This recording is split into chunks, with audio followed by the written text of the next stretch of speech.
Hello everyone, welcome back to our channel 24/7 CA Zone। I hope आप सभी लोग बहुत ही अच्छे होंगे और अपनी तैयारी अच्छे से कर रहे होंगे।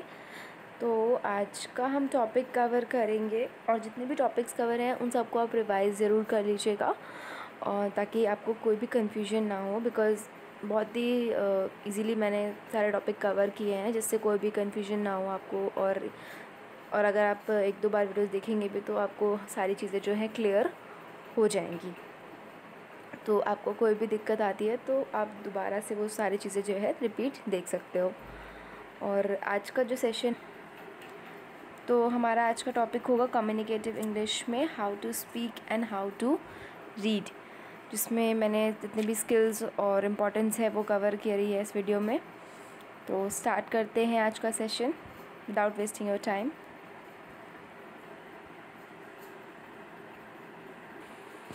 तो पहला है हाउ टू स्पीक। तो स्पीकिंग क्या है? द वे वी कम्युनिकेट और transmit the information to others, and speaking clearly and effectively can make it much easier to communicate ideas accurately. तो स्पीकिंग क्या हो गया आपका? द वे वी कम्युनिकेट और transmit the information to the other. तो speaking basically जो हम communicate करते हैं कोई भी ideas information to the other person, वो आपका स्पीकिंग हो जाएगा। आइदर वो फ़ेस टू फेस आप करो या फिर आप जैसे नॉर्मली या फिर फ़ोन कॉल हो, तो जो बात है हमारी वो क्लियरली सामने वाले तक पहुंचनी चाहिए। द वे वी स्पीक, तो ये आपका स्पीकिंग होगा। उसके बाद स्किल्स देखते हैं स्पीकिंग की।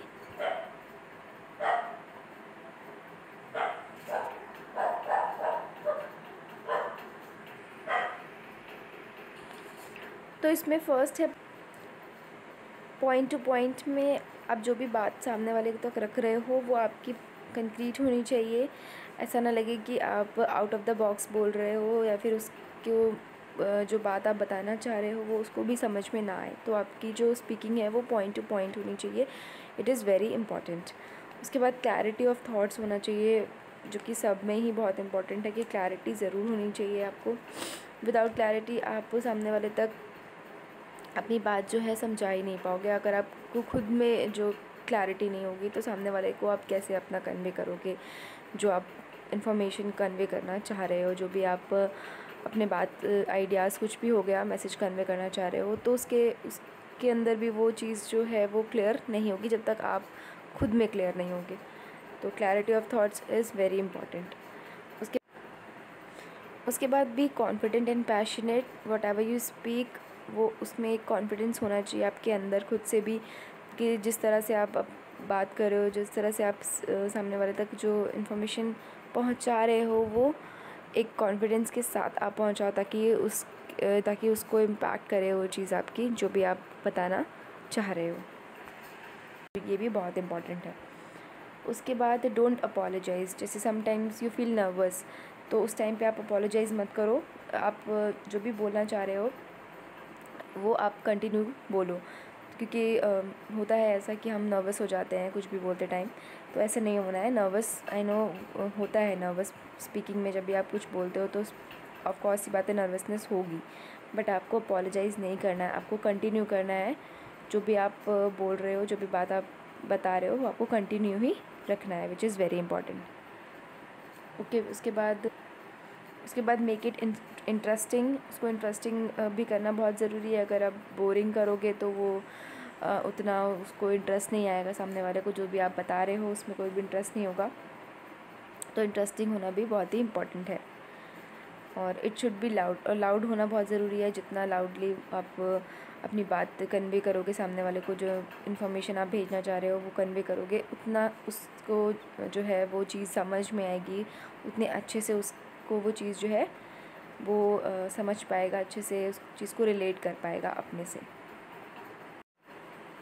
तो जितना लाउड आप बोलोगे उतना सामने वाले को आपकी बात जो है समझ में आएगी। तो लाउड जो है वो होनी चाहिए। आप what ever you transmit it should be loud, वो लाउड होना ही चाहिए।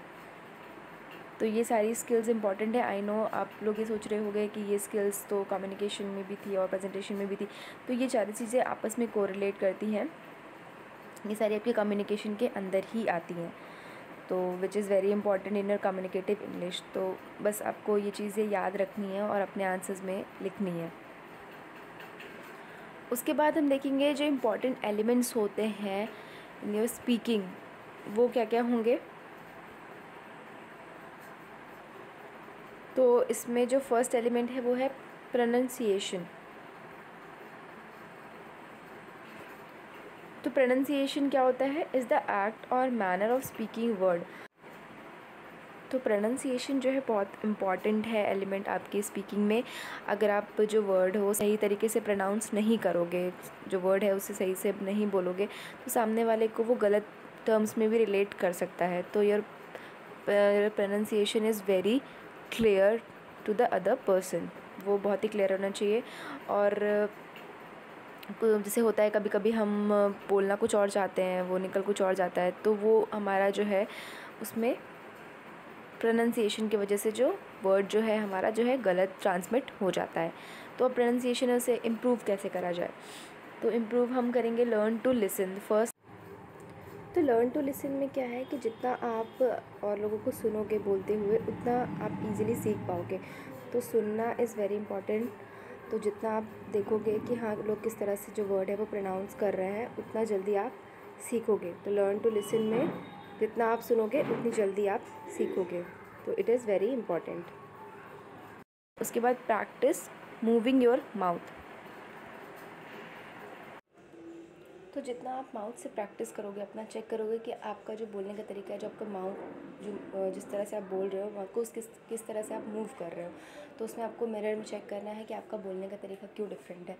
तो आप अगर जो प्रैक्टिस करोगे, जो वर्ड जो भी बोलोगे आप, वो देखोगे कि आपका माउथ जो है वो किस तरह से मूव कर रहा है उस वर्ड को बोलने के लिए। तो जितना आप अपने माउथ से प्रैक्टिस करोगे, वो चीज़ सामने वाले को ऐसे इम्पैक्ट करेगी, जिससे आप का जो वर्ड है जो आप प्रोनाउंस करोगे वो क्लियरली सामने वाले को भी समझ में आएगा, और जो एग्जैक्टली आप बोल रहे हो वही उस तक कन्वे जाएगा। तो practicing moving your mouth is very important.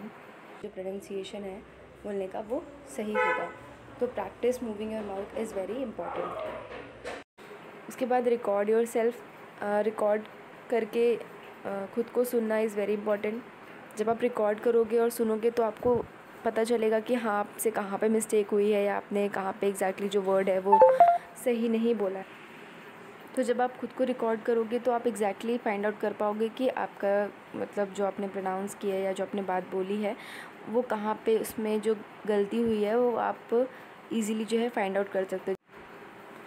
तो जितना आप रिकॉर्ड करके खुद को सुनोगे, उससे आप नेक्स्ट टाइम के लिए वो चीज़ अपनी इम्प्रूव कर पाओगे। सपोज़ आपने अभी कुछ रिकॉर्ड किया, उसमें आपने देखा कि बहुत सारे वर्ड्स जो हैं आपने करेक्टली प्रोनाउंस नहीं किए हैं, तो आगे चल के आप वो मिस्टेक अपनी सुधारोगे, और जब आप नेक्स्ट टाइम वो चीज़ देखोगे तो वो जो है वो क्लियर हो जाएगी।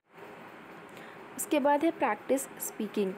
जितना आप प्रैक्टिस करोगे उतना ही आपकी जो है क्लैरिटी होगी वर्ड्स में, उतना ही आप अच्छे से प्रोनाउंस कर पाओगे। तो प्रैक्टिस बहुत ही इंपॉर्टेंट है किसी भी चीज़ के लिए, किसी भी चीज़ को सही करने के लिए प्रैक्टिस बहुत इंपॉर्टेंट है। तो practice speaking is very important. उसके बाद है रीड लाउड। तो ये भी आपकी प्रोनंसिएशन में जो है इम्पॉर्टेंट है। जितना आप ज़ोर से मतलब रीड करोगे, उतना आपका प्रोनंसिएशन जो है वो क्लियर होता जाएगा। तो read loud is very important. तो ये सारे जो आपके प्रोनंसिएशन है उसके लिए बहुत ही इम्पॉर्टेंट है। अगर आप अपना प्रोनंसिएशन इम्प्रूव करना चाहते हो तो ये सारे एलिमेंट्स के थ्रू आप इम्प्रूव कर सकते हो, जिससे आपकी जो वे ऑफ स्पीकिंग है, जो सामने वाले तक आप कन्वे करना चाह रहे हो इन्फॉर्मेशन, वो उस जो है वो अंडरस्टैंड हो। तो इट इज़ वेरी इंपॉर्टेंट। उसके बाद देखते हैं, उसके बाद है एक्सेंट। तो accent is a way of pronouncing words that occur among the people in a particular region और country, the variation in pronunciation. तो जो एक्सेंट होता है वो सबका डिफरेंट होता है। जैसे सपोज़ आप यूपी साइड के हो तो आपका एक्सेंट दूसरा होगा, और जैसे पंजाब साइड के या जो साउथ साइड उनका एक्सेंट दूसरा रहता है, मतलब जो बोलने का जो तरीका होता है, जो एक्सेंट होता है वो डिफरेंट रहता है। तो एक्सेंट आपके बहुत इंपॉर्टेंट है स्पीकिंग में। अगर आप क्लियरली प्रोनाउंस कर रहे हो कोई भी वर्ड बट आपका एक्सेंट है वो प्रॉपर नहीं होगा तो वो चीज़ सामने वाले को कंफ्यूज कर सकती है। तो accent is very important in your speaking, ये चीज़ बहुत इंपॉर्टेंट है। तो एक्सेंट इम्प्रूव करने के लिए आपको बेसिकली कुछ स्टेप्स फॉलो करने पड़ते हैं, जैसे कि लिसन केयरफुली टू अदर्स। पहले तो आपको लोगों को सुनना है कि उनका वे ऑफ स्पीकिंग कैसा है, वो किस तरह से बोल रहे हैं, तब यह आप इस चीज़ को आपको जो है वो सुनना है। उसके बाद आप अपने आप को देखेंगे, then listen to yourself. आपको अपने आप को सुनना बहुत ज़रूरी है कि आप किस तरह से बोल रहे हो, आपका वे ऑफ स्पीकिंग कैसा है। तो इससे आप डिफ्रेंशिएट कर पाओगे कि उनके बोलने में और आपके बोलने में क्या डिफरेंस है। तो उससे आप अपना एक्सेंट इम्प्रूव कर सकते हो ईज़िली। और आपको प्रोनाउंस करना है वर्ड्स, जितना आप प्रोनाउंस करोगे वर्ड उतना आपका एक्सेंट जो है इम्प्रूव होगा। जो भी वर्ड आप बोल रहे हो उसको आपको रिपीट करना है, करते जाना है। जैसे वो सामने वाले को, जैसे आपने सुना कोई भी वर्ड उसने बोला, जैसे उसने कहा कि पर्टिकुलर, तो आपका बोलने का तरीका है वो डिफरेंट है। तो आपको उस वर्ड को जो है प्रोनाउंस करना है, कई टाइम तक रिपीट करना है सेम चीज़ को। तो आपको अपने प्रोनाउंसिएशन में भी ध्यान देना है। जितना आप वर्ड्स को प्रोनाउंस करोगे, जितना बोलोगे, जितना ज़्यादा रिपीट करोगे उस चीज़ को, उससे आपका जो एक्सेंट है वो इम्प्रूव होगा। तो pronunciation is very important in accent. उसके बाद है स्पीक स्लोली बट लाउड। मतलब आप जो कोई भी अगर बात सामने वाले तक बोल रहे हो तो उसको पहले धीरे बोलो, मतलब स्लो बोलो, उसके बाद आप लाउड हो। मतलब आप जो भी बात बोल रहे हो सामने वाले तक वो बहुत जल्दी जल्दी या बहुत फास्ट मत बोलो, आराम आराम से बोलो बट लाउडली बोलो। तो उससे भी ये चीज़ जो है इम्प्रूव होगी। उसके बाद लास्ट है कि आप अपने आप को रिकॉर्ड करके सुनो कि कैसे आपने बोला है, कैसा एक्सेंट रहा है आपका। जो भी आपने चीज़ें बोली हैं वो आप बार बार रिपीट करके उसे रिकॉर्ड करो, जिससे आप जो है वो इम्प्रूव कर पाओगे। तो रिकॉर्ड इसमें भी करना बहुत इम्पॉर्टेंट है। तो ये सारी चीज़ें आपको याद रखनी है और एक एक चीज़ जो है आपको नोट डाउन करना है। उसके बाद नेक्स्ट है हमारा वोकैबुलरी। अब वोकैबुलरी क्या है? Speak different words instead of the same to make your speaking more effectively.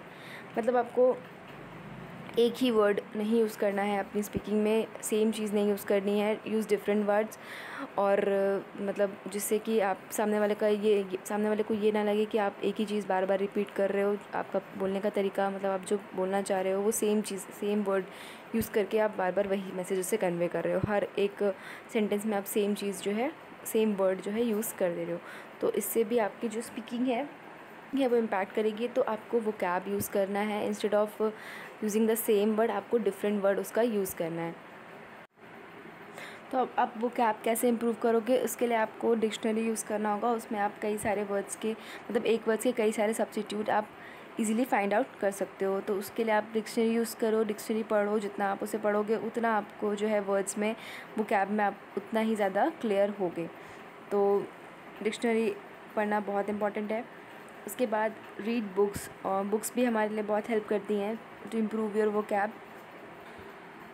जितनी ज़्यादा आप रीडिंग करोगे उतनी ज़्यादा आपकी वोकैब जो है इम्प्रूव होगी। फिर उसके बाद है listen English news channel and songs etcetera. तो जितना आप उन्हें सुनोगे, जितना आप मतलब न्यूज़ चैनल्स को सुनोगे और जो उनका वे ऑफ जो वर्ड जो यूज़ करते हैं उससे आपकी जो है क्लैरिटी होगी और उतना ही आपकी जो वोकैब वो इम्प्रूव हो जाएगी। तो ये भी बहुत इंपॉर्टेंट है। उसके बाद लिसन पॉडकास्ट। जैसे सपोज़ आपको लगता है कि बुक्स आपको रीड करना बहुत बोरिंग है तो आप पॉडकास्ट सुनो, वो उसमें स्टोरीज़ वगैरह रहती हैं तो थोड़ा सा इंटरेस्टिंग भी होगी और आप जो सीखोगे वो अलग है। तो ये सारी चीज़ें बहुत इंपॉर्टेंट है। उसके बाद आप, जैसे आपको लगता है कोई वर्ड आपको नहीं समझ में आ रहा है तो आप उसको ढूंढ भी सकते हो डिक्शनरी में। तो आपकी वोकैब जो है वो बहुत ही स्ट्रॉन्ग होनी चाहिए ताकि सामने वाले को ये ना लगे कि आप सेम वर्ड्स और सेम चीज़ ही बार बार आप रिपीट कर रहे हो, और उसको भी यही लगेगा कि जो आपका बोलने का तरीका है, जो वे ऑफ स्पीकिंग है वो उतना अच्छा नहीं है। तो vocab is very important in your speaking. जिस तरह से आप बोल रहे हो वो सामने वाले को मोनोटोनस ना लगे, सेम चीज़ ना लगे। जितना अच्छे तरीके से और जो वर्ड्स वो जो वोकैब आप यूज़ करो वो अलग अलग रहे, ताकि आपका वे ऑफ स्पीकिंग जो है वो इफ़ेक्टिव हो सामने वाले के लिए, विच इज़ वेरी इंपॉर्टेंट। तो वोकैबलरी, एक्सेंट, प्रोनाउंसिएशन आपकी बहुत इंपॉर्टेंट है स्पीकिंग में। तो ये सारी चीज़ें आप याद रखिएगा। आप एक दो एग्जांपल्स भी दे सकते हो अपने आंसर्स में, तो जिससे जो आपका आंसर होगा वो काफ़ी इम्पैक्ट करेगा एग्जामिनर को। तो इसमें आप सारी चीज़ें जो है एक एक मेंशन करिएगा। उसके बाद हमारा नेक्स्ट टॉपिक है हाउ टू रीड। अब हाउ टू रीड में हमारे कौन कौन से स्किल्स इंपॉर्टेंट है हमारी रीडिंग में, तो हम देखेंगे। फर्स्ट है रीड आउट लाउड। तो इसमें जितना लाउडली हम बोलेंगे उतना जो हमारी रीडिंग होगी वो इम्पैक्ट करेगी, उतना क्लियर होगी। तो जितना हमारी रीडिंग लाउड होगी, जितना ज़ोर से हम बोलेंगे, उतना ही हम इजीली उसे अंडरस्टैंड कर पाएंगे, उतना हम समझ पाएंगे, which is very important in reading. उसके बाद split the word and make it easy to read. मतलब जैसे कोई बहुत बड़ा वर्ड है तो हम जैसे रीड करने में कोई प्रॉब्लम हो रही है तो हम उसे क्या करेंगे, हम उसे स्प्लिट करके पढ़ेंगे। सपोज़ जैसे डिस्ट्रैक्टेड है तो हम पहले डिस्ट्रैक्टेड ऐसे करके पढ़ेंगे, तो जो वर्ड है हम उसे ईज़िली पढ़ भी पाएंगे बिना स्किप करे। पहले होता था कि हमको वर्ड्स जो है वो क्लियरली नहीं हम पढ़ पाते थे तो हम उसे स्किप कर देते थे। सपोज़ आपकी क्लास में, जैसे मेरी क्लास में था कि रीडिंग करने को बोलते थे टीचर्स, तो बहुत से बच्चे जो डिफ़िकल्ट वर्ड्स होते थे उन्हें स्किप कर जाते थे और उसको छोड़ के आगे वर्ड्स बोलने लगते थे। तो टीचर वो चीज़ नोटिस करता था कि बच्चे जो हैं वो क्यों वर्ड स्किप कर रहे हैं, क्योंकि वो प्रोनाउंस नहीं कर पा रहे हैं, अच्छे से बोल नहीं पा रहे। तो जितना आप तोड़ के वर्ड्स को पढ़ोगे उतना आप इजीली जो है बिना उसको स्किप करे प्रोनाउंस कर लोगे। तो जो डिफ़िकल्ट वर्ड्स हैं उन्हें आप स्प्लिट करके भी पढ़ सकते हो। उसके बाद डोंट गेट डिस्ट्रैक्टेड। जब आप रीड कर रहे हो कोई चीज़ तो आपको अपना डिस्ट्रैक्शन सारा हटाना है। कोई भी आप फ़ोन और टीवी वगैरह इन सब से आपको दूर है कि तब आपको रीड करना है, जिससे कि आप जो भी रीड कर रहे हो वो सही हो और आपका माइंड भी डिस्ट्रैक्ट ना हो, आप उस पर पूरा फोकस रहो। तो डिस्ट्रैक्शन बिल्कुल नहीं होना है, आपको डिस्ट्रैक्ट बिल्कुल नहीं होना है, सारी चीज़ों से बिल्कुल दूर रहना है जब भी आप रीडिंग पे फोकस करते हो। उसके बाद अंडरलाइन द वर्ड्स। अब तो हम अंडरलाइन कर सकते हैं वर्ड्स को। कोई डिफ़िकल्ट वर्ड है तो हमें जैसा नहीं समझ में आया तो उसके बाद हम उसकी मीनिंग फाइंड आउट कर सकते हैं। तो अंडरलाइन द वर्ड्स। उसके बाद टेक ब्रेक लेना भी बहुत ज़रूरी है। जब आप रीड करो तो ब्रेक्स लो, अदरवाइज़ वो सारे जो वर्ड्स है वो आपस में जो है वो कोलैप्स हो जाएंगे, तो उससे आपकी रीडिंग पे भी इम्पैक्ट पड़ेगा और आप अच्छे से उतना अपने आप रीडिंग को इम्प्रूव नहीं कर पाओगे। तो ब्रेक लेना बहुत ज़रूरी है। अगर एक पैरा है तो एक पैरा के बाद थोड़ा ब्रेक लो, फिर उसके बाद एक पैरा स्टार्ट करो। तो ब्रेक्स बहुत ही इंपॉर्टेंट है। उसके बाद जो सबसे इम्पॉर्टेंट है वो है वर्ड स्किमिंग एंड स्कैनिंग।